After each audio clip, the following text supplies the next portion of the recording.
बिस्मिल्लाहिर्रहमानिर्रहीम, अस्सलाम वालेकुम। जियो न्यूज़ पर आप देख रहे हैं आपस की बात और मैं हूं मुनीफ फारूक। आज की सबसे बड़ी खबर यह है कि कुछ अरसा कबल आपने देखा पाकिस्तान के वफाकी वज़ीर पाकिस्तान के अंदर हवाबाजी के जनाब गुलाम सरवर खान साहब ने पार्लियामेंट के अंदर आकर नेशनल असम्बली के अंदर असम्बली के फ्लोर पर खड़े होकर क्या फरमाया था। सबसे पहले ये क्लिप सुन लीजिए। ताजुब की बात यह है कि सिविल एविएशन अथॉरिटी के डायरेक्टर जनरल की तरफ से ओमान एविएशन को एक ख़त लिखा गया जिसमें बताया गया है कि पाकिस्तान से जारी शुदा या सिविल एविएशन अथॉरिटी पाकिस्तान से जारी शुदा लाइसेंसेस में से फेक कोई नहीं है। 94 लाइसेंसेस की वेरिफिकेशन हो चुकी है, 104 टोटल थे, बाकी के लिए काम जारी है। लेकिन उस ख़त के अंदर दिलचस्प बात ये लिखी गई है कि मीडिया और सोशल मीडिया के ऊपर इस बयान को, जो कि शायद वफाकी वज़ीर ने दिया था, इसको गलत तरीके से पेश किया गया, इस पूरे मामले को गलत तरीके से पेश किया गया। अब अगर आप ये बयान सुन पाए हों और अगर आप इसे दोबारा सुने तो आप खुद अंदाज़ा लगा सकते हैं कि इस बयान को कोई क्या गलत तरीके से बताएगा या दिखाएगा। क्योंकि जो मिनिस्टर साहब ने फरमाया उसने सिर्फ पाकिस्तान ही में नहीं, पूरी एविएशन इंडस्ट्री के अंदर तलातुम पैदा कर दिया। पाकिस्तान की एयरलाइन को, जो नेशनल कैरियर है, उसके हवाले से पायलट्स के फेक लाइसेंसेस, मुबैना फेक लाइसेंसेस के हवाले से कहा गया कि एक बहुत बड़ा स्कैंडल है। उसके बाद क्या हुआ, यूके ने आपकी फ़्लाइट्स बैन की, यूरोप ने की, यूएसए के अंदर अभी ये कुछ देर पहले की खबर है कि जो American Federal Civil Aviation Authority है उसने पाकिस्तान इंटरनेशनल एयरलाइन की कैटेगरी को कैटेगरी 2 कर दिया है। इनफैक्ट लैंडिंग के लिए वहाँ पर कैटेगरी 1 रिक्वायर्ड है पाकिस्तान को, अगर पाकिस्तान इंटरनेशनल एयरलाइन ने वहाँ जाना है। पाकिस्तान इंटरनेशनल एयरलाइन एक कौमी इदारा है। ये एक बात अपनी जगह दुरुस्त है कि माजी की हुकूमतों ने उसे बहुत नुकसान पहुंचाया, उसके अंदर ओवर स्टाफिंग थी, वो ये इदारा खसारे में रहा है, बहुत अरसे से खसारे में रहा है, ये बात अपनी जगह दुरुस्त है। लेकिन जिस तरीके से इस हुकूमत ने इस पूरे मामले को हैंडल किया है, क्या ये कहना दुरुस्त है कि इस मामले को सिर्फ हैंडल ठीक नहीं किया गया या वज़ीर साहब की नीयत ठीक थी, या ये एक क्लासिक केस है इनकॉम्पिटेंस का? यानी आपको अंदाज़ा ही नहीं है कि जो आप कह रहे हैं, किस जगह खड़े होकर कह रहे हैं, उसकी इम्प्लीकेशंस क्या होगी, उसकी रिवर्बरेशंस कहाँ तक जाएंगी। पूरी दुनिया आपके बारे में, यानी पाकिस्तान के बारे में, पाकिस्तान इंटरनेशनल एयरलाइन के बारे में, पायलट्स के बारे में क्या सोचेगी। और बहुत से ऐसे करियर पायलट्स हैं जिन्होंने अपनी ज़िंदगियाँ PIA को दी, मुख्तलिफ एयरलाइन में पाकिस्तान के पायलट्स हैं, पाकिस्तान से उन्होंने अपना करियर का आगाज़ किया है, दुनिया में सर्व कर रहे हैं। उनकी फैमिलीज़ के ऊपर, उन पायलट्स के ऊपर क्या गुजरी जब वज़ीर मौसूफ ने बयान दिया। मैं चाहता हूँ इस हवाले से बात हो, और ये भी कि पाकिस्तान की हुकूमत, यानी वफाकी हुकूमत जनाब इमरान खान की क़यादत में, नीयत अच्छी हो सकती है लेकिन नोटिस लेते हैं इमरान खान साहब चीनी के ऊपर, आटे के ऊपर, पेट्रोल के ऊपर, लेकिन एवरी टाइम हुकूमत कुछ करती है या माफिया इतना स्ट्रांग है कि वो हुकूमत को ओवर पावर कर जाता है। लेकिन कुछ होता ऐसा है कि नोटिस लेने के बाद किसी चीज़ की कीमत कम नहीं होती बल्कि बढ़ना शुरू हो जाती है। इसकी क्या वजह है, मेहमानों से जानेंगे। मेरे साथ मौजूद हैं वफाकी हुकूमत की नुमाइंदगी के लिए सदाकत अली अब्बासी साहब, अहमद तहरीक इंसाफ से जनाब तलाल चौधरी साहब, मरकज़ी रहनुमा है पाकिस्तान मुस्लिम लीग नून के, और शर्जील मेमन साहब हैं, मरकज़ी रहनुमा है, पुराने कारकुन हैं पाकिस्तान पीपल्स पार्टी के। बहुत शुक्रिया आप तीनों मेहमानों का। सबसे पहले मैंने, क्योंकि DG सिविल एविएशन का ख़त है, आज टेलीविज़न स्क्रीन पर चल रहा है, एक बहुत बड़ा स्कैंडल कहा जाए इसे तो कम नहीं होगा और गलत नहीं होगा, क्योंकि दुनिया ने इसको इसी तरह परसीव किया कि पाकिस्तान इंटरनेशनल एयरलाइन, उसके अंदर जो पायलट्स हैं उनके लाइसेंसेस फेक हैं, और जब इतनी बहुतात में फेक हैं और सिविल एविएशन अथॉरिटी ने इतनी बहुतात में ये फेक लाइसेंसेस जारी किए हैं, तो ये पूरी ऑर्गेनाइजेशन के लिए ना सिर्फ हज़ीमत है बल्कि उसे एक रोग ऑर्गेनाइजेशन का तासुर मिलता है पूरी दुनिया में। लेकिन अगर ये बात गलत नहीं है और अगर ये बात ठीक है कि लाइसेंसेस इतने फेक नहीं हैं और जो सिविल एविएशन कह रहा है वो बात दुरुस्त है, तो फिर गुलाम सरवर खान साहब की क्या जिम्मेदारी बनती है? सदाकत भाई साहब, हैंडलिंग का बड़ा इशू है।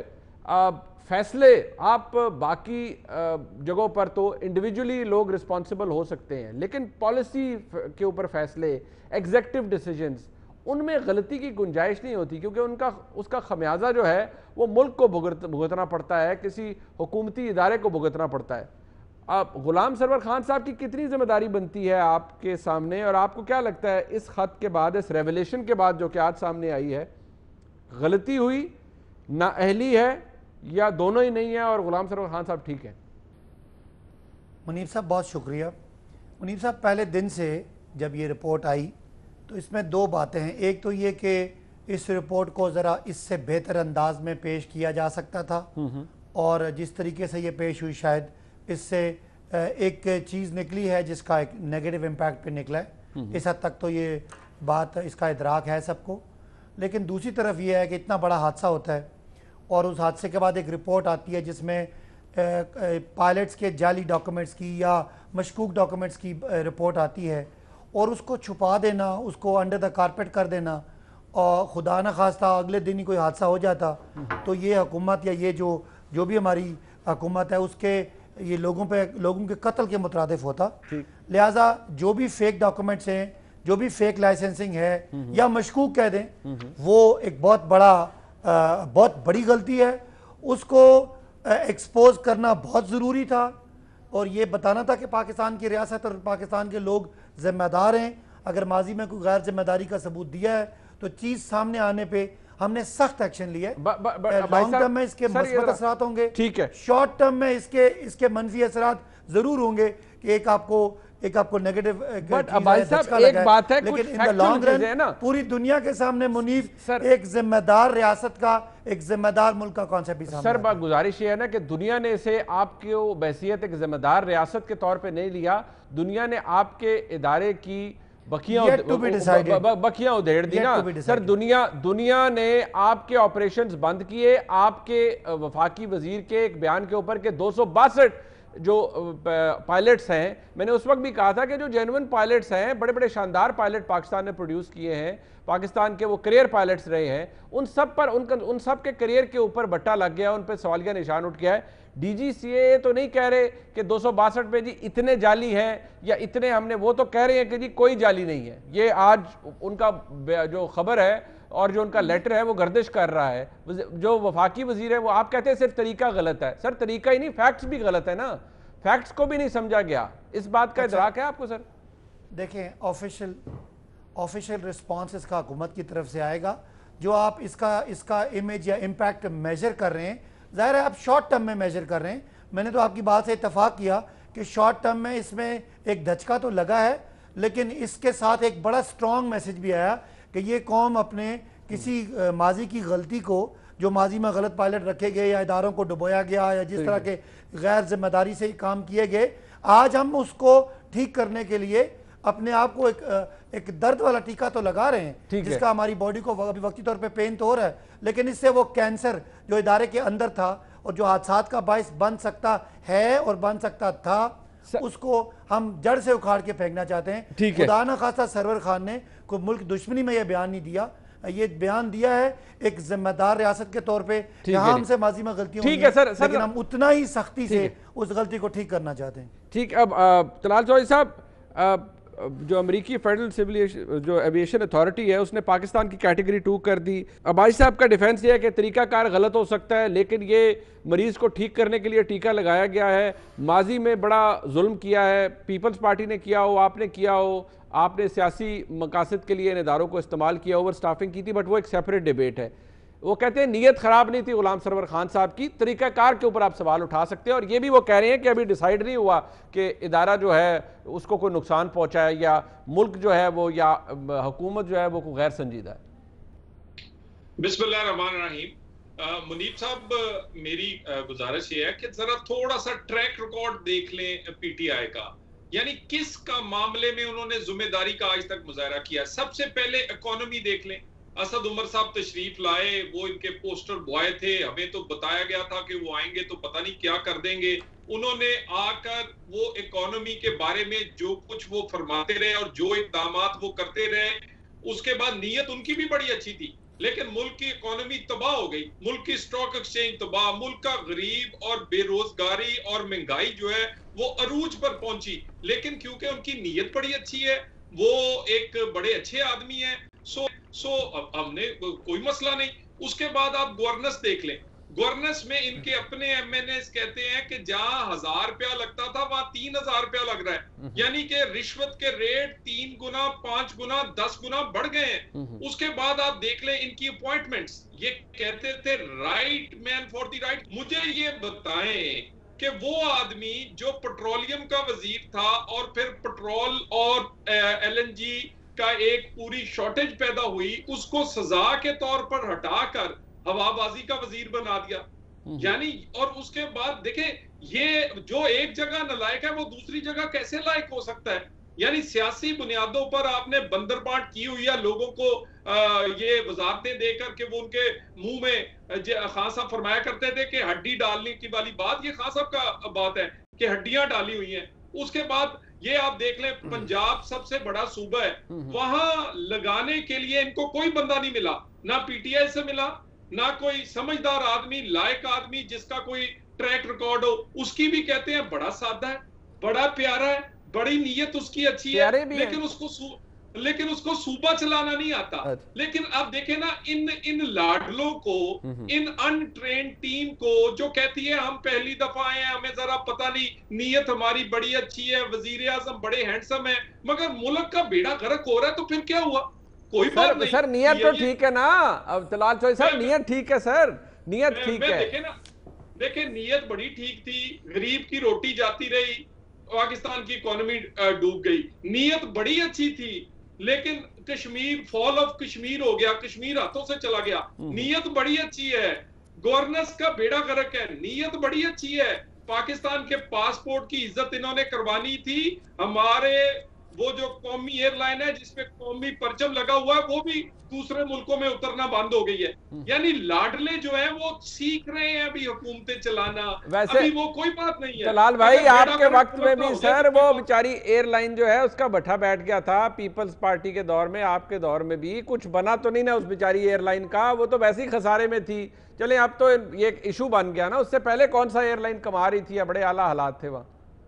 देखिए, गुजारिश ये है, जब जाली सादक और अमीन इस मुल्क पर नहीं थे, तो इस मुल्क की मैं अपने 5 साल की कारकर्दगी बता सकता हूं कि उस वक्त यहां पर इकोनॉमी 6 के करीब थी, आज -2 पे है। उस वक्त महंगाई 3-4 पे थी, आज 13-14 पे है। उस वक्त गरीब को रोटी मिलती थी, उस वक्त स्टॉक एक्सचेंज आसमानों से बातें करती थी, दुनिया की बेहतरीन स्टॉक एक्सचेंज थी। मगर आज हालत हर चीज में, पीआईए से लेकर, स्टील मिल से लेकर, रेलवे से लेकर, कोई आप शोबा उतार लें, इन लाडलों को, क्योंकि वो चांद चाहिए होता है, इनको चांद लाकर दिया गया है और ये मुल्क इनके हवाले किया गया कि बच्चों खेलो, बच्चों इससे सीखो। और बेशक कोई गलत नहीं है, इलेक्शन जीत के आए तो सर तुसी ज्यादती कर रहे हो सर, इलेक्शन जीत के आए अगले आपको कहते हैं खामखा सर इलेक्शन जीत के आए हैं। अच्छा, ये वो आरटीएस सिस्टम जब बैठ गया था, जब 6 बजे पोलिंग स्टेशन लोग बाहर निकालते थे, तब जीते हैं ना इलेक्शन। चले उस पर भी आ जाएंगे। सर जरा एक मिनट मैं जरा शर्जील भाई से पूछ लूं। शर्जील भाई, मेरी आवाज आ रही है आपको? सब आ रही है। अच्छा, बहुत शुक्रिया आपका। ये पीपल्स पार्टी के दौर में बड़ा क्रिटिसिज्म रहा, उसके बाद भी कि पीपल्स पार्टी ने कौमी इदारों के अंदर सियासी मकासद के लिए इस्तेमाल किया गया, ओवर स्टाफिंग की गई, लोगों को ज़रूरत नहीं थी उसकी भी ज़्यादा नौकरियां दी गई इन इदारों के अंदर। लेकिन सवाल ये है कि आज अगर पाकिस्तान तहरीक इंसाफ की हुकूमत ये कहती है कि भाई हमारी नीयत ख़राब नहीं थी, ये एक इशू बना, हुकूमत ने उसे रिस्पॉन्सिबली ट्रीट किया, हाँ तरीक़ाकार पे आप उंगली उठा सकते हैं, लेकिन नीयत खराब नहीं थी हमारी, ना कोई और मसला था। देखिए, बिस्मिल्लाहिर्रहमानिर्रहीम, शुक्रिया मुनीर साहब। इशू ये है कि एक चीज तो अब्बास साहब ने एडमिट कर ली कि जी तरीक़ेकार गलत था, और मैं समझता हूँ अगर कोई शख्स एडमिट करे अपनी गलती को तो उसको अप्रिशिएट करना चाहिए, उसको क्रिटिसाइज नहीं करना चाहिए। लेकिन इशू क्या है? इशू ये है कि रॉन्ग पर्सन को रॉन्ग जॉब जब लगेगा तो इसी तरीके के ब्लंडर्स होंगे, और ये मामूली ब्लंडर नहीं है, इसके आफ्टर इफेक्ट भी टेम्पररी नहीं है। अच्छा, सुनना था अब्बास साहब कह रहे थे कि जी शॉर्ट टर्म के लिए प्रॉब्लम होगा। ये शॉर्ट टर्म के लिए प्रॉब्लम नहीं होगा, इसके बहुत लॉन्ग टर्म के लिए प्रॉब्लम होगा, क्योंकि उन पैसेंजर्स का, चाहे वो पाकिस्तान में हो या पाकिस्तान से बाहर हो या बैरून मुल्क जो भी एयरलाइंस हैं या एविएशन हैं, क्या वो हमें अलाउ करेंगी या नहीं करेंगी? क्योंकि कोई भी एयरलाइन का जब हादसा होता है, किसी भी मुल्क में हो, छोटे एयरलाइन का हो, बड़े एयरलाइन का, वो इंटरनेशनल न्यूज बनती है।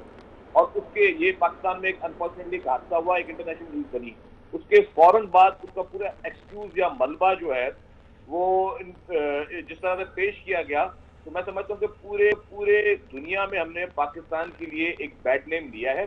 और वो जो कॉन्फिडेंस है वो हमेशा शैकी रहेगा। वो कॉन्फिडेंस कभी वो इतना आसानी से जो है वो बहाल होना मुश्किल है, चाहे कोई कुछ भी कह दे। लेकिन ये आज भी देखा आपने कि डीजी सिविल एविएशन की एक अच्छी स्टेटमेंट आई, हौसला अफजा स्टेटमेंट है। मैं समझता हूँ अगर पहले भी इसी तरीके के टेक्निकल लोग अगर मीडिया को ब्रीफ करते या इंटरनेशनली लोगों को एड्रेस करते तो ज्यादा बेहतर था। बट डैमेज आपके मुताबिक डैमेज हो गया है, आप कहते हैं कि डैमेज, और ये खुदा न खास्ता परमानेंट डैमेज है, आपको ये लगता है? नहीं, मैं नहीं कहता परमानेंट है, बट ये लॉन्ग टर्म है। This is not a short term damage. Allah करेगा उस डैमेज से भी हम निकल जाएंगे, लेकिन this is not a short term damage, ये बहुत लॉन्ग टर्म डैमेज है। मैं इनफैक्ट आपको बता दूं कि हमारे अपने पाकिस्तान में जो पैसेंजर्स हैं वो लोग भी अब ये चीज कोई किसी पे नेगेटिविटी जब आ जाती है ना तो उसको साफ होने में बहुत टाइम लगता है, क्योंकि आप एक दफा इंप्रेशन खराब कर देते हैं। ठीक है। जो हमारे यहाँ पाकिस्तान के लोकल पाकिस्तानी जो कि बाहर ट्रैवल करते हैं, कल को भले पीआईए इंशाल्लाह ताला खुल भी जाए तो उनका फिर भी वो एक सेंस ऑफ सिक्योरिटी वो नहीं रहेगा। वो चीज माइंड में हमेशा रहेगी कि नहीं जी हमारे पायलट पता नहीं ट्रेंड है या नहीं है, क्या इनकी डिग्री ठीक है या नहीं है, क्या इनका कॉन्फिडेंस शेक हो जाता है। आपको लगता है कॉन्फिडेंस भी शेक हो जाता है? ठीक, अच्छा एक पूरी आप ब्रेक लेनी है, भाई साहब भी कुछ ऐड करना चाह रहे थे, वापस आते हैं। अब भाई साहब को भी पॉइंट ऑफ व्यू लेते हैं। बिल्कुल वापस आ रहा हूँ, आप बिल्कुल ऐड कीजिएगा। और ये कि मैंने शुरू में प्रोग्राम में कहा था कि क्या वजह है, वज़ीर-ए-आज़म नीयत पे वाकई शक नहीं किया जा सकता, लेकिन नोटिस लिया जाता है, कमीशंस बनते हैं, इंक्वायरीज होती हैं, रिपोर्ट्स आती हैं, लेकिन जिस चीज़ के बारे में भी होती है उसकी कीमत कम नहीं होती। क्या माफिया अभी भी हुकूमत से भी ज़्यादा इतना स्ट्रॉन्ग है कि हुकूमत उसको कंट्रोल नहीं कर पा रही? वज़ीर-ए-आज़म का ये चैलेंज है कि उन्होंने इस दफ़ा आटे की कीमत को कंट्रोल में रखना है, कम वॉट में। इस पर भी बात करेंगे ब्रेक के बाद। हमारे साथ रहिए।